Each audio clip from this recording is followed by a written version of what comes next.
All right, we are here on our third week of our GoToMeetings for philosophy, HUM3100. This is Professor Harris, and I apologize if you had attempted to join at noon and found nobody was there for 10 minutes. That is the case. For whatever reason, I was not able to get on, and finally at 12:11 Central Daylight Time, it finally let me on, so I don't know what the exact holdup was, but I'm going to go ahead and begin the meeting, and then if you're listening to this later, you haven't missed anything. But really quick, I do have a PowerPoint presentation that is on the class page. If you go to the Day 9 tab and then click on the GoToMeeting, you'll see at the top a link that I put in there yesterday evening, which says something to the, as I'm trying to bring it up right now, week 3, I think GoToMeeting PowerPoint presentation, or just PowerPoint. And you click on that and you can have all the slides and follow me through the slides.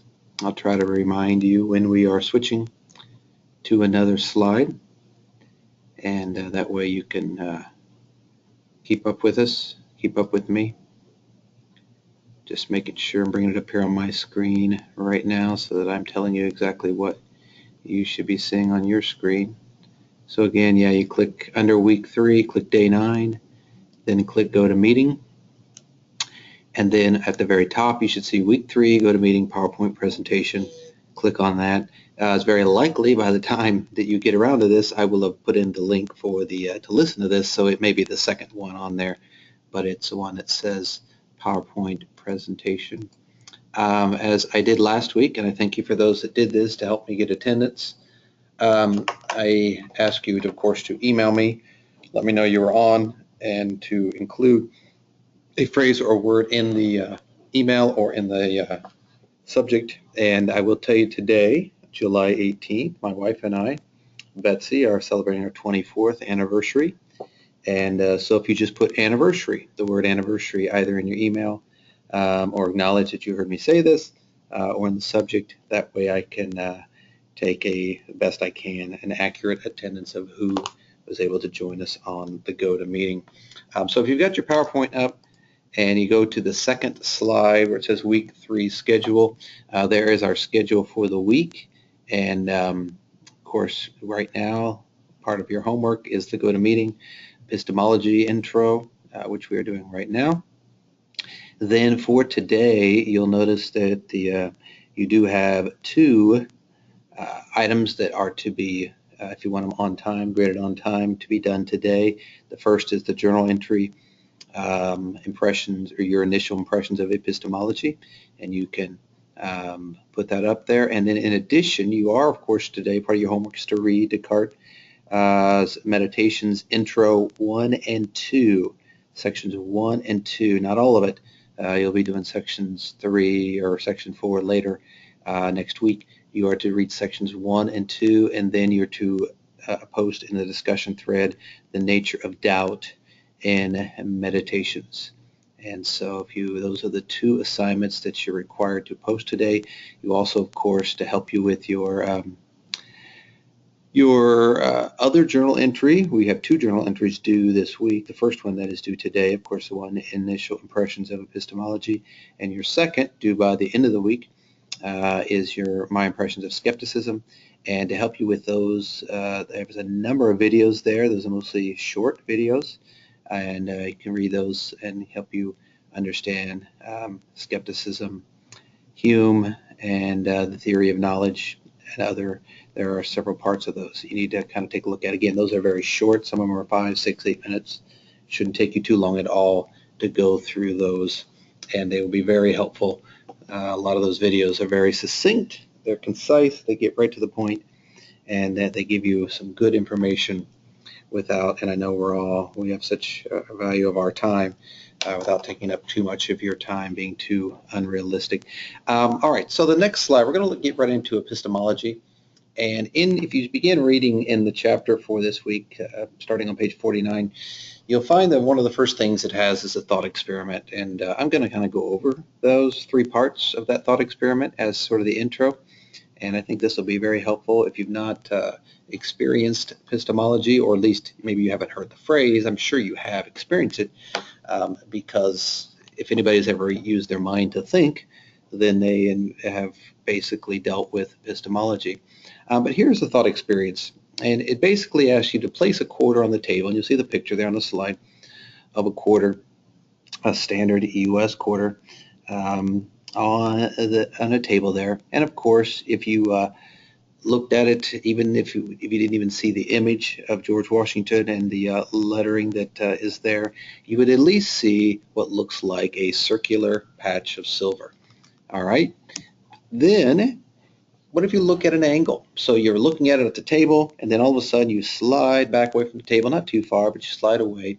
You now will see an elliptical silver image in your visual field.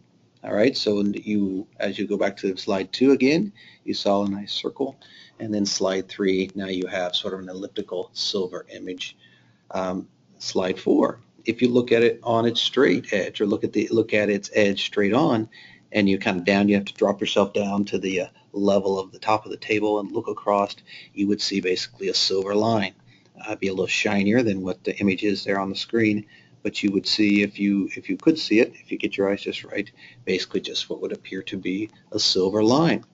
And then it says, finally, the fourth thing, now look at it from across the room.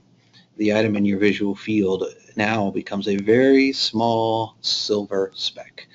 You may only see it because light might be reflecting on it if you're too far away, but you basically see, if anything, just a small silver speck. And the question is presumably we know that the quarter is not itself constantly changing its shape and size, but the image present to your eyes is changing its shape and size. So it follows that what you see cannot be the quarter itself, but merely a changing image of the quarter. We know enough about quarters that we know the quarter itself cannot be changing. So we have to assume it's just the image. Can we then say, therefore, that the real quarter has a constant shape and size that is causing and changing the images in your experience? And most of us would say, yeah, that makes a lot of sense, or that seems to make sense. But how can we make such a statement? The next part asks, because we can never jump outside our experience to see the real quarter. How do we know that there is any relationship between what appears within the experience and what lies outside of it? Now, some of you might be thinking, what are we talking about here? And this is what we're getting into epistemology. This is the idea that how do we know what we know, and what proof, or what can we say that for certainty we know that definitely the quarter itself is not changing, but just the image. But then again, they say, how do we know that? Beyond our own experiences with the quarter, what do we have? Well, in many ways, we don't have anything. We have other people's experiences, but then they become our experiences if they share them with us. So it poses some interesting questions. All right, so let's look at the second part of the thought experiment. Now it asks you to write down 5 statements that you believe are true. And so what I have done for you here is to give you 5, I'm on the next slide, by the way, I didn't say that, to give you 5 statements that I put up that I believe are true. Number 1, I breathe oxygen. I believe that is true. Number 2, I live in Missouri. I think all of you live in Kansas, and I work in Kansas. But currently, right now, my state of residence is Missouri. Number 3, I like to watch the Royals play baseball. Pretty much every chance we get, we have the game on, even if they're not playing really well. But it's a priority in our family, and we all enjoy it. Number 4, I have a wife and 4 children. I said today is my anniversary, 24th anniversary, and so I believe that statement to be true. I just spent this weekend with our family. I think if some of you saw my, I think I emailed this out, or at least to some of you I was trying to communicate with, that we went camping this past week from Wednesday through yesterday. And there were 4 other people there. Actually, there were 5, my daughter's fiance. And so, but the 4 of them look a lot like me and my wife, and I'm pretty sure they're my children. And then finally, my favorite drink is Dr. Pepper. I have one sitting here in front of me. as I almost always do, although I might sometimes have some slight variations or other type of Diet Pop, but essentially, actually my favorite is Diet Dr. Pepper, if we want to be real specific here. But if you were to ask me that question, that would be my answer. And so these are 5 statements that I believe are true, as well as I know truth. So then the thought experiment says, in terms of relative degree of certainty, I move on to the next slide now. In terms of relative degree of certainty you have about these statements compared to one another, they asked me to rank these statements from the most certain to the least certain. And then it says which 3 of these statements have the highest degree of certainty for you. And so on the screen now, on this next slide, although some of them have not, or some of them have stayed where they were, I now have reordered them from top to bottom, being the ones that I'm most certain about, down to the ones that I'm still certain about, but I guess could be my least, or near the bottom. So number 1 still on my list is I breathe oxygen. Number 2, I have a wife and 4 children. And number 3, I live in Missouri. And then the 2, I like to watch the Royals play baseball, and my favorite drink is Dr. Pepper, have fallen to 4 and 5. And so it says, so the 3, I guess to answer that question, which 3 have the highest degree of certainty would be I breathe oxygen, I have a wife and 4 children, and I live in Missouri. All right, next slide.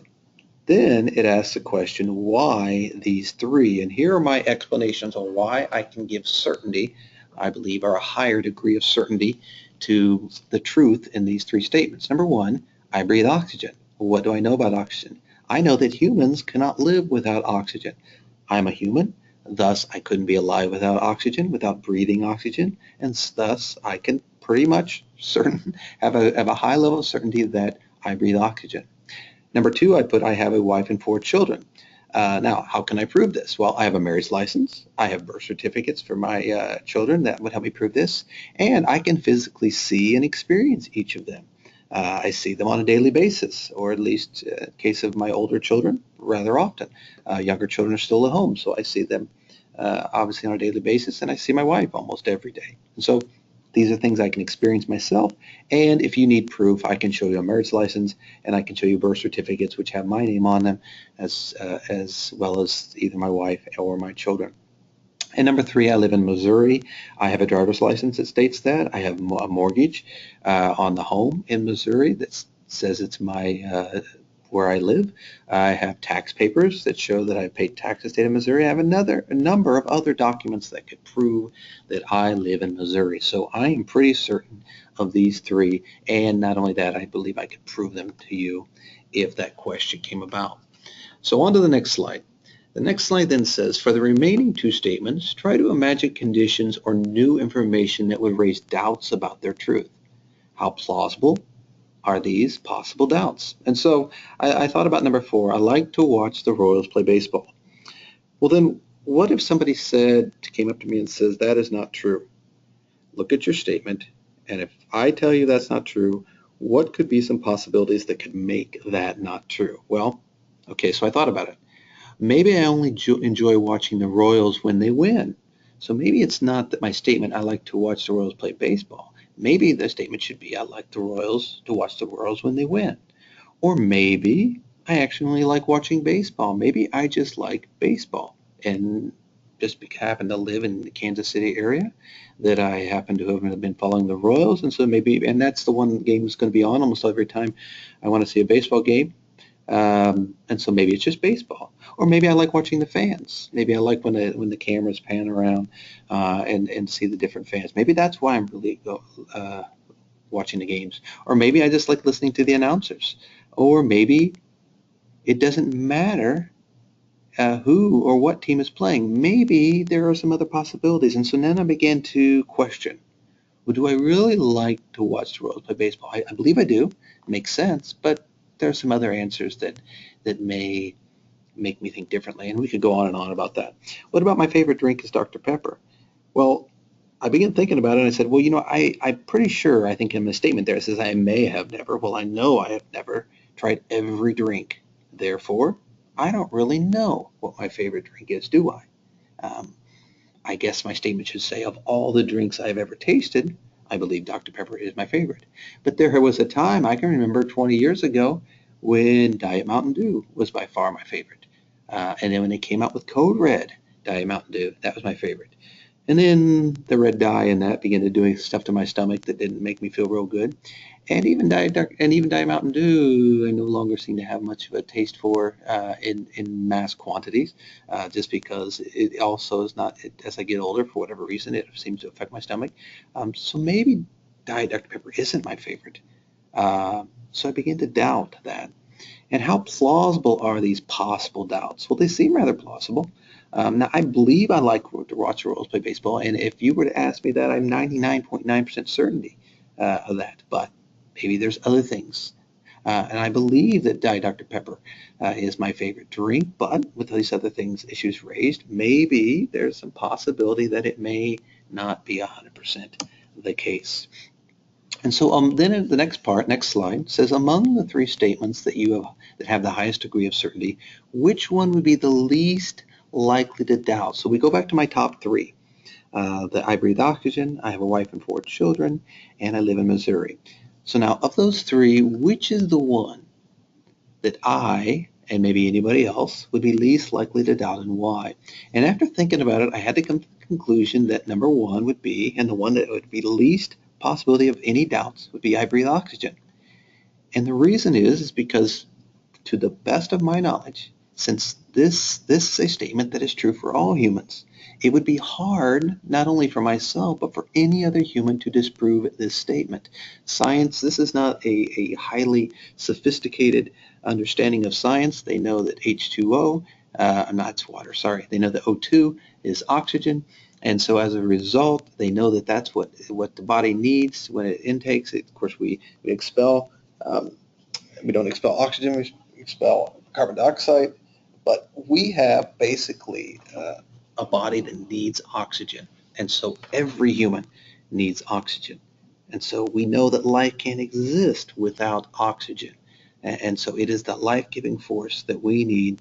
And obviously it's part of water, which is another essential thing. And so that gives me a pretty good understanding. So also, of course, this statement would hold a higher degree of certainty than the statement about my family or the state I live in, because I could be suffering, it's very possible, I could be suffering from a mental disorder that has caused me to have a false sense of reality. And therefore, these could be situations that exist only in my mind. And I believe that the I breathe oxygen could not be affected, because even if I had a mental disorder, from what science knows, I truly believe that I would still need oxygen to breathe. It would seem like it would take a mental disorder to make me think that I didn't need oxygen to breathe. And so these other things, there are some slight bit of doubt, not really in my own mind, but in the possibility, in the realm of possibility, there could be some doubts to number 2 and 3, but number 1 seems pretty solid. I believe it is sound. I believe that it cannot be refuted, and I have never, I would be shocked if that was the case, because I don't believe that science, it's not like one of those things that science advances and we learn more about treatments, whatever. This is one of those pretty bedrock things that would be hard for anybody to ever dispute. All right, so what about this? Why do we look at things like this? Well, it's important, number one, and on the next slide, if we go to the next slide, there's 4 bullet points there. And this is, I think in your reading of your book, this is the number 3 in that thought experiment. First of all, it is important that we be able to justify our beliefs. When people say, I believe this to be true, we want to know what it is. What is it that gives you that confidence to say that? I used to teach junior high school, and my students, in one of the, when you ask a junior high student to do something and they're having a bad day, or they're just being junior high, they're being a young teenager who hasn't, who is basically for the first time kind of maybe experience, well, maybe it's not for the first for many of them, but for some, it's the first time that they are trying to sort of be their own person, and they don't know exactly how to do that in social settings. And so you give them something to do because you know it's best for them to do, but they don't understand that at this point, or they're just having a bad day, and their response to your request is, that is stupid. And I used to tell the students, I don't care if you say that. I don't care if you tell me something is stupid, but you better tell me why. You better come back with another sentence or two, or some coherent explanation to justify why you think that is stupid. Otherwise, shut your mouth, get to work, okay? Because if you're only saying it just because you don't want to do it, then say, I don't want to do it. Don't tell me it's stupid. Tell me you don't want to do it. I'm still going to want you to do it. I'm still going to ask you to do it, but at least you're not saying it's stupid. Okay, so justify your belief. The second thing says there, what would be the problem with having beliefs that we believe are true but that we could not justify? When people challenge you on your beliefs, whatever that may be, whatever field you work in or plan to work in, and you maybe become somebody who they look upon as being an expert, and somebody asks you a question, you give them a answer because you're the expert, but then they say why, and you don't have the ability to come back and tell them why, or even if you didn't feel like it, maybe you know, but you don't tell them. But if you don't know, it's kind of hard to be the authority of the subject. The third thing there, it is important to provide evidence for our beliefs to ourselves, or I'm sorry, is it important to provide evidence for our beliefs to ourselves or only to others? And I think the question that we have to look at there is obviously first to ourselves, since we're the ones dealing with it, and not everybody else, but there are going to be certain people in our life that when they come along, we want them to know why we believe. I heard a great thing said one time that in our world we live in, people are going to have problems with you. And actually, that's their problem. If you don't have a problem with them, but they have a problem with you, that's their problem. Most times you can say, hey, look, that's your issue. I don't see why you have a problem with it. But if you do, so be it. I'm still going to continue. But there are going to be people that we obviously want to know. If they say, I have a problem with that, I've been married for 24 years today. And there have been many, many times where my wife has had a problem with something I've done or said. And most of the time, I want her to understand. There are some times where after 24 years, there are things that I just realize, hey, we're not going to agree, so move on. And I think doesn't mean we still don't come into conflict over certain things like that. But for the most part, I want her to know why I'm doing or thinking or saying what I'm saying. And so there are going to be people that's going to be important too. And then finally, are there any problems with attempting to justify all our beliefs? Do you have beliefs that you're just going to run out of problems trying to justify? And are there problems with that? Do we have problems, or is the whole process, is there something about the process we don't like? But the thing is, we're faced with this every day, even in subtle little things. Even when I watch the Royals play baseball, and I look at a play that's very close, and they're looking at the replays as they often do, I believe I see it a certain way, and I want people to understand why I believe it a certain way. And if they don't agree with me or whatever, I want to voice that opinion to somebody. Typically, it's just to my wife and my kids that are in the room, but I want to feel justified by my beliefs. I want that justification, and I don't always get it, but that's the world we live in. All right, next slide. The questions raised in this thought experiments concern the nature and possibility of knowledge and truth, as well as the justification of our beliefs. The area of philosophy that deals with the questions concerning knowledge and that considers various theories of knowledge is called epistemology. So that is what we are doing. And the next slide then gives you a very even more concise definition. Well, actually not the definition, but it says the Greek word episteme means knowledge, and logos means rational discourse, obviously. So hence we have epistemology. It is the philosophy of knowledge. What do we know, and how do we know it, and how can we justify what we know, and on and on and on. We don't on a daily basis think like that, but we are experiencing on a daily basis. We make decisions. When I'm driving down the interstate and I look and I'm coming upon a car that's going slower than me, and I look back in the lane to my left or to my right, and I see, is there anybody there? And if there are, where are they at? Do it look like they're coming fast, slow, whatever? I make a lot of decisions based on knowledge that I believe I have. I know when I should or should not leave my lane to go around the car in front of me. All right, so I am thinking about these things. I'm using knowledge. I'm trying to rationally come to a best, safest way to move into another lane to pass the car that's in front of me going slower. But I also, of course, If the car is going a lot slower, and maybe there's 10 or 12 other cars there, and they're going much slower, I think, hey, maybe there's a reason they're going slower. They may not all be braking right now, but maybe there's justification. Maybe there's a police car in the midst of those 12. Or maybe there is an accident up ahead, and I just haven't seen it yet. There are things that we do. This is our knowledge, and we hope that we have justification and belief for this knowledge. And so the next slide then says there are several kinds of knowledge. It says think about the different kinds of knowledge that are expressed in these three statements. These statements are, number one, I know the president of this university as a personal friend. Statement number two, I know how to play the piano. Or statement number three, I know that Chicago is in Illinois. The third statement is an example of propositional knowledge, or knowing that. On to the next slide. Here, the object of knowledge is the truth of some proposition or statement of fact. This sort of knowledge does not require direct acquaintance with what is being discussed, all right? Nor does it directly involve acquiring a skill. Although some epistemologists have concerned themselves with the first two kinds of knowledge, most theories of knowledge focus on propositional knowledge. Hence, our primary interest here concerns knowledge that can be stated in propositions.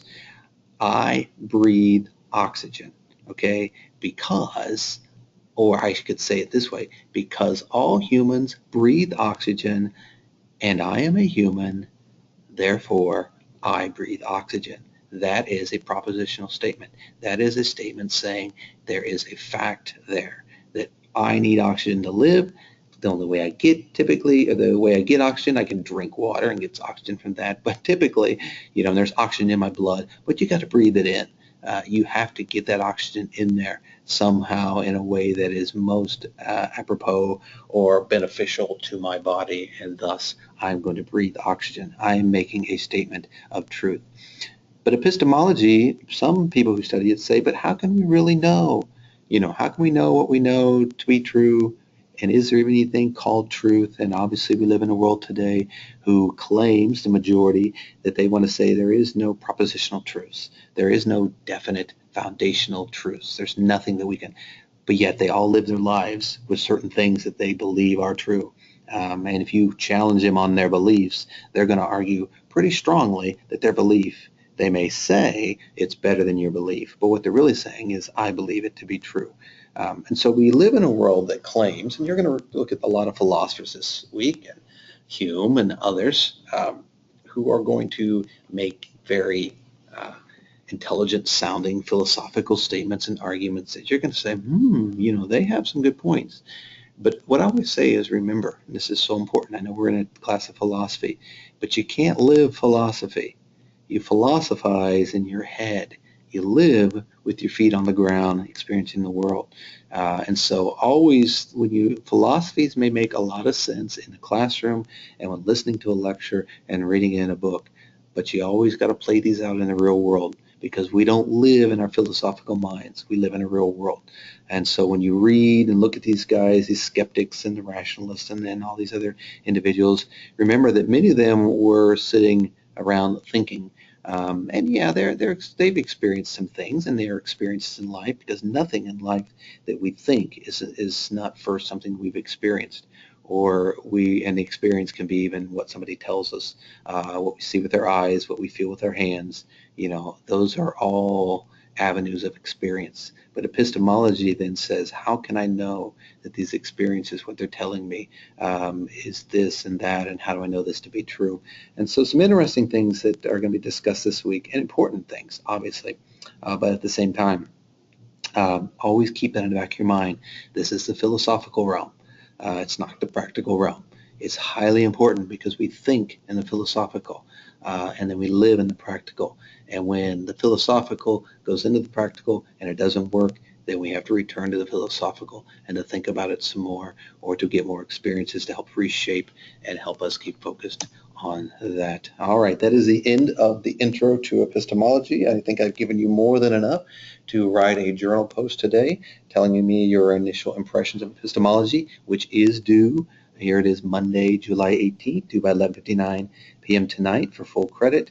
and your discussion thread. Of course, you need to read Descartes Meditations Intro and 1 and 2 Intro and sections 1 and 2, and to write the discussion thread on that. That is also due, if you want full credit, by 11:59 tonight.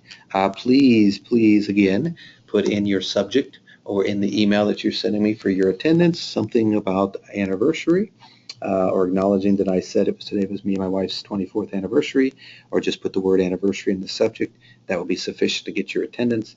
And if you have any questions, again, please email me if they are time sensitive, you need to know right away, or within a few minutes, or at least within the hour. Send me a text, again, 816-820-1342.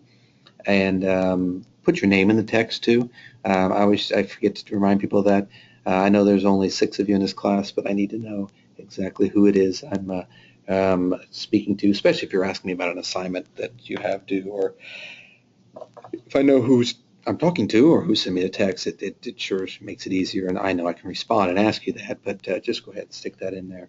The rest of the week then, really the rest of the week, I think it's going to be kind of easy, or not easy, but easier, because you still have reading to do, and you still have your one assignment to do, but the number of videos, you've got, I think, one more after today, require video to watch about Cartesian skepticism, and also the Meet Rene, and about Descartes there.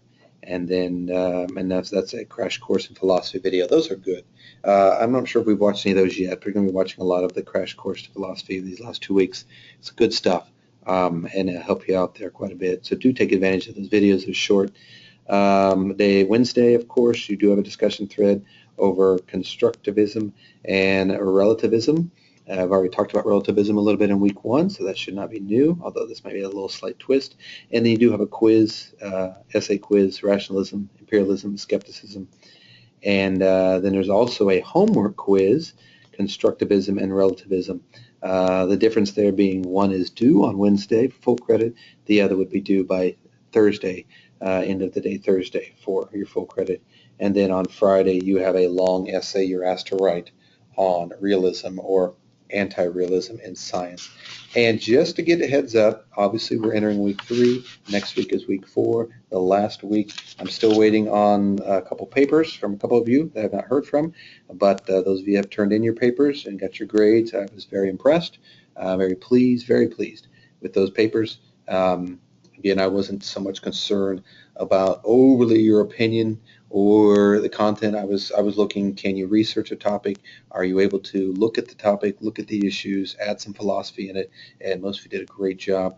I gave you a few tips on some formatting issues you need to fix, and I gave you, of course, in PowerPoint from week 2, some good tips there as well. So go back and review those, because you have another paper due, of course, a week from Thursday, your final paper. And please keep this in mind. I must have your final paper, your capstone student essay, robots and rights, how should we treat beings with artificial intelligence, which is, if you look on week 4, it's the last assignment. I must have that by that Thursday night, July 28th at midnight, or you get a 0. I can't accept them late. I might make concessions to have it by 8 a.m. the next morning if you've begged me the night before and let me know to expect it, because I have to have final grades turned in by 9 a.m. Final grades. There are still some missing assignments from some of you from weeks 1 and 2. If you want partial credit, do those assignments. Please let me know that you did them if you don't see a grade, because I go ahead and enter zeros in the grade book.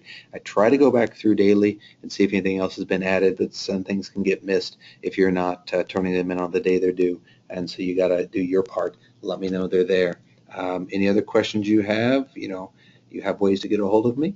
And so I thank you for being here today. I went about 36 minutes, not too bad. And so you should have been able to listen to this. Again, send me that email with that, what I asked you to put in the email to let me know your attendance. And otherwise, send me any other questions or message or concerns you have via email, or send me a text. And we'll be back here next Monday for our final GoToMeeting. So I'm going to be stopping the meeting now. And let me know if you guys need anything. All right, bye.